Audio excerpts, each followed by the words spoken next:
Halo, perkenalkan nama saya Angelika Amandasari, NIM 203042414 dari kelas Pendidikan Biologi A 2020. Di sini saya akan menjawab soal UTS MKU Bahasa Indonesia.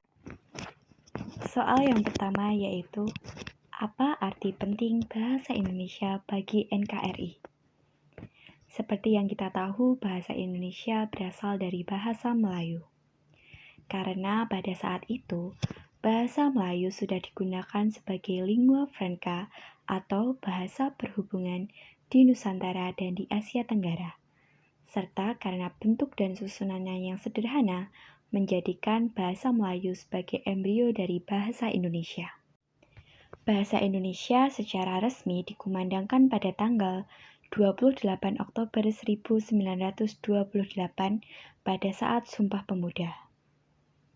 Pada saat itu bahasa Indonesia bermakna politis karena dijadikan sebagai alat perjuangan untuk meraih kemerdekaan bangsa Indonesia. Bahasa Indonesia memiliki dua kedudukan. Kedudukan yang pertama yaitu sebagai bahasa nasional. Bahasa Indonesia merupakan lambang kebanggaan kebangsaan, identitas nasional, alat perhubungan dan alat pemersatu antar daerah di Nusantara. Dan kedudukan yang kedua yaitu sebagai bahasa negara. Bahasa Indonesia sebagai bahasa resmi kenegaraan, bahasa pengantar pendidikan, alat perhubungan tingkat nasional, serta alat pengembangan ilmu pengetahuan, budaya, dan teknologi di Indonesia.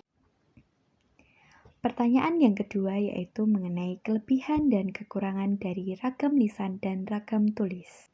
Yang pertama, ragam lisan. Kelebihan dari ragam lisan.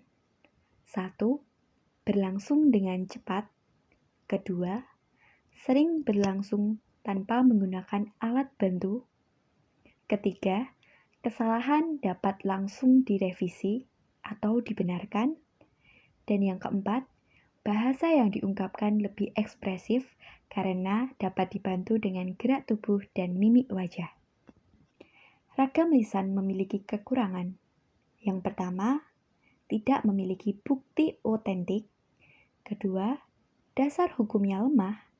Ketiga, sulit disajikan secara matang dan bersih, karena seringkali terdapat selipan seperti anu, dan sebagainya.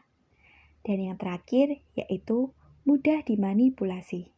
Yang kedua yaitu ragam tulis. Ragam tulis memiliki kelebihan. 1. Memiliki bukti otentik karena penulis dapat menyertakan sumber data. Kedua, dasar hukum yang kuat karena tulisan lebih terjaga daripada lisan. Ketiga, dapat disajikan dengan matang dan bersih. Dan yang terakhir yaitu sulit untuk dimanipulasi. Ragam tulis memiliki kekurangan. Kekurangan yang pertama yaitu berlangsung secara lambat. Kedua, berlangsung dengan menggunakan alat bantu seperti keyboard, pena, kertas, dan lain sebagainya.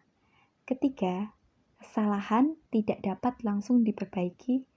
Dan yang terakhir, tidak dapat dibantu dengan gerak tubuh dan mimik wajah.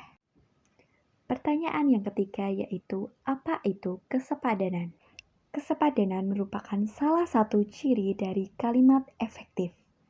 Kesepadanan berarti keseimbangan antara gagasan dan struktur bahasa yang digunakan. Kesepadanan setidaknya memiliki dua unsur. Unsur yang pertama yaitu subjek, meliputi orang, benda, ataupun tempat. Unsur yang kedua yaitu predikat, meliputi keterangan kegiatan.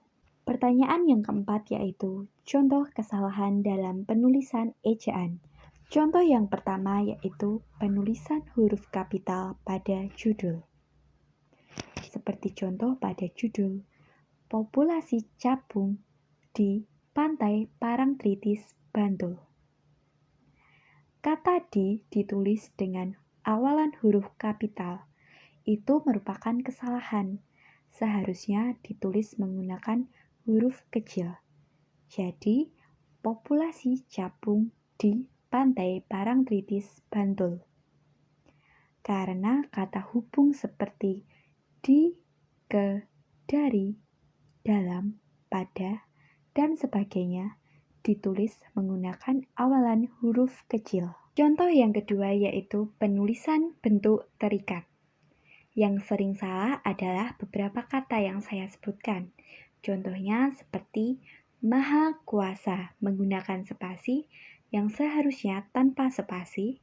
Maha Kuasa. Kedua yaitu Pasca Sarjana, seharusnya ditulis tanpa spasi yaitu Pasca Sarjana. Yang ketiga yaitu Tuna Netra, seharusnya ditulis tanpa spasi yaitu Tuna Netra. Contoh yang ketiga yaitu penulisan kosakata dalam bahasa Indonesia. Beberapa kata yang sering salah diantaranya nasehat, yang benar adalah nasihat. Kedua, praktek, yang benar adalah praktik.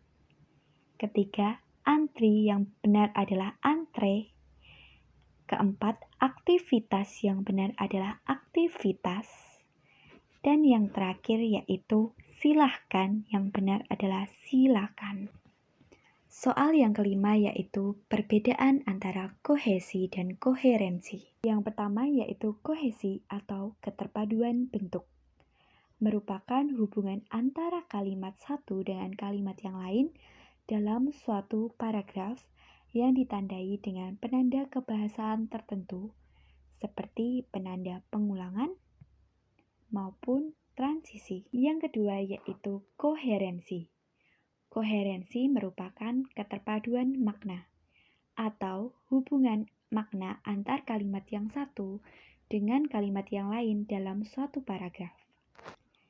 Demikianlah jawaban saya untuk soal UTS mata kuliah umum Bahasa Indonesia. Apabila ada kesalahan mohon dimaafkan. Sekian dari saya, terima kasih.